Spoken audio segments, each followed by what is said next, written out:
મંગલમૂર્તિ મહાપ્રભુ શ્રી સહજાનંદ સુખરૂપ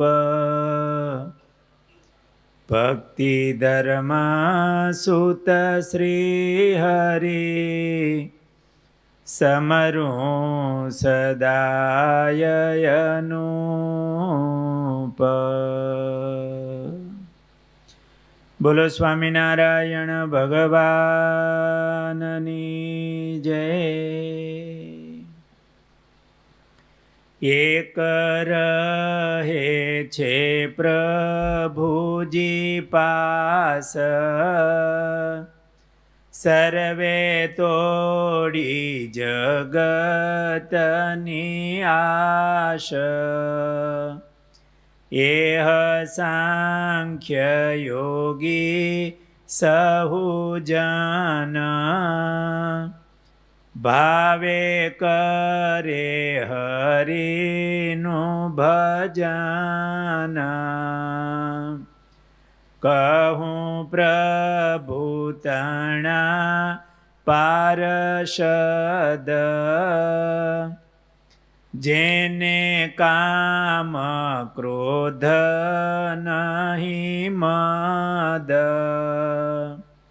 મોટા મુક્ત છે મૂળજી નામ, વરણી રાટ જન જે રામ.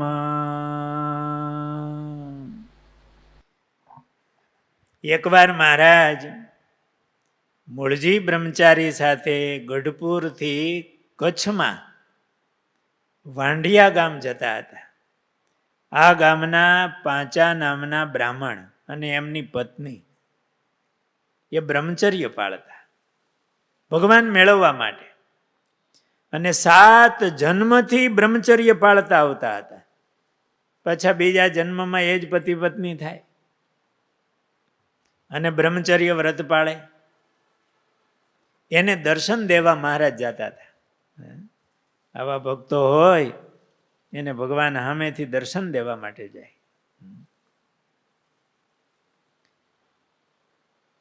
એ કચ્છમાં જવું હોય એટલે એ બાજુ થોડાક આમ વિસ્તાર રણ જેવો આવે. રસ્તામાં ચોર મળ્યા એટલે મહારાજે ચોરને, બ્રહ્મચારી મહારાજ ભાઈ ₹1.5 હતો. મહારાજ ભેળા હોય, ક્યાંક ભૂખ લાગે ડાળિયા લેવા થાય અને મહારાજને જમાડે. અને સુખડી મહારાજને જમાડવા માટે થોડીક સાથે હતી. મહારાજે એ ચોરને ₹1.5 અને સુખડી અપાવી દીધી કે બિચારો ભૂખ્યો છે, આપી દો, જરૂર હશે. તો જ ચોરી કરવા આવ્યો હોય ને, પૂછતો હશે ને, કંઈક આપી દીધું મહારાજે. મહારાજને તો લીલાઈ કરવી હોય.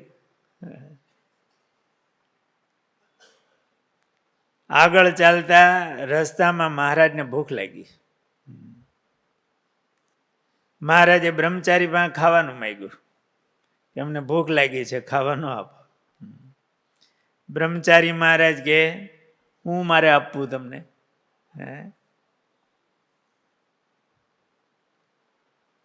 મોટા દાનેશ્વરી થઈ ગયા, બધું અપાવી દીધું. બ્રહ્મચારી મહારાજને ક્યારેક આમ રેવાય નહીં. પછી મહારાજને ભૂખ લાગે એટલે બ્રહ્મચારીથી રેવાય નહીં. મહારાજ તમે દાનેશ્વરી થઈને બધું અપાવી દીધું, હવે મારે તમને હું જમાડવું?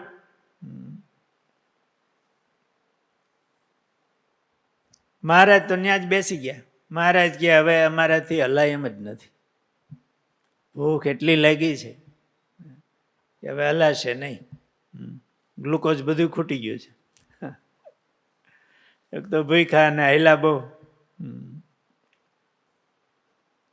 એમાં એક કોઈ વ્યક્તિ ગાડું લઈ અને ત્યાંથી નીકળો. એટલે મોળજી બ્રહ્મચારીએ ગાડાવાળાને ઊભો રાખ્યો અને બહુ દીનતાથી ગાડાવાળાને કીધું, ભાઈ આ અમારા નાના મહારાજ. મોળજી બ્રહ્મચારી મહારાજની ઉંમર બહુ મોટી. એ 18 વર્ષે સાધુ થયા, પછી 18 વર્ષ રામાનંદ સ્વામીની સેવા કરી, પછી મહારાજની સેવામાં રહ્યા.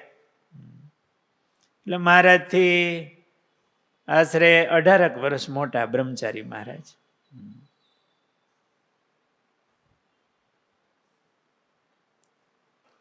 ઓલા ગાડાવાળાને બહુ દીનતાથી કીધું કે અમારા નાના મહારાજ છે અને એ થાકી ગયા છે, વળી માંદા છે,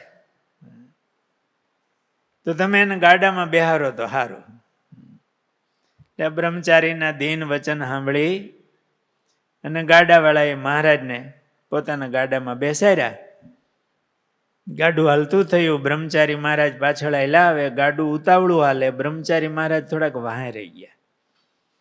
એટલે મહારાજને પણ થોડીક દયા આવી બ્રહ્મચારી ઉપર. એટલે મહારાજે ગાડામાં બેઠા હતા ને, મહારાજે પોતાના શરીરમાં બ્રહ્માંડનો ભાર મૂક્યો. એવું વજન ગાડામાં વધી ગયું ને, બળદ ઊભા રહી ગયા. આ લેડની ખેંચી જ ન કે ગાડું. બોલો ખેડૂ હાકે બળદને, પણ આમ કઈ ગાડું હાલે નહીં. એટલે મહારાજે ઓલા ગાડાવાળાને કીધું કે ઓલા પાછળ જે બાવો આવે છે ને, એ બહુ કામણ ટુમણ વાળો છે. જો એને તું ગાડામાં બેસાડીશ ને તો ગાડું હાલશે, ત્યાં સુધી ગાડું નહીં હાલે. એટલે એ ના પાડશે પાછો, પણ તું આગ્રહ કરજે. જો એ ગાડામાં બેસશે ને તો ગાડું હાલશે. ગાડું હાલતું જ નહોતું બળદ. એટલે ત્યાં બ્રહ્મચારી મહારાજ આંબી ગયા. પેલા ગાડાવાળાએ કીધું, બ્રહ્મચારી મહારાજ આ ગાડામાં બેહો. મહારાજ કે જે કીધું હોય. કે ના ના, હું હાલ્યો આવું છું, તમે આ નાના મહારાજને બેહર્યા છે ને, એ ભલે બેઠા, પણ નહીં તમે બેસો. બહુ આગ્રહ કર્યો. એટલે બ્રહ્મચારી મહારાજ ગાડામાં બેઠા અને બળદ ઉપડ્યા. હળવું ફૂલ થઈ ગયું ગાડું.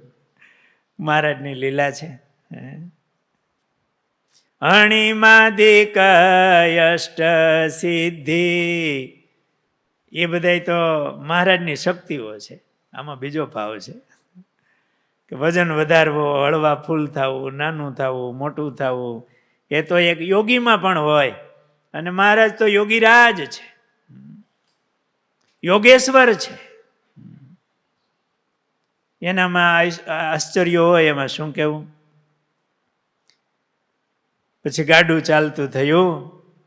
મહારાજ આવી લીલાઓ કરે, ક્યારેક કોઈને અપાવી દે, પાછા ભૂખ્યા થાય. પછી એમ કે આ બાવો કામણ ટુમણ વાળો છે, તો બેસાડ તો હાલશે. ગમે એવી કસોટી લે તોય મહારાજની કોઈ લીલામાં આ બ્રહ્મચારીને લેશ માત્ર સંશય થતો નહીં.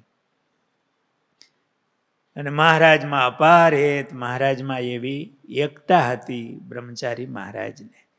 સહજાનંદ સ્વામી મહારાજની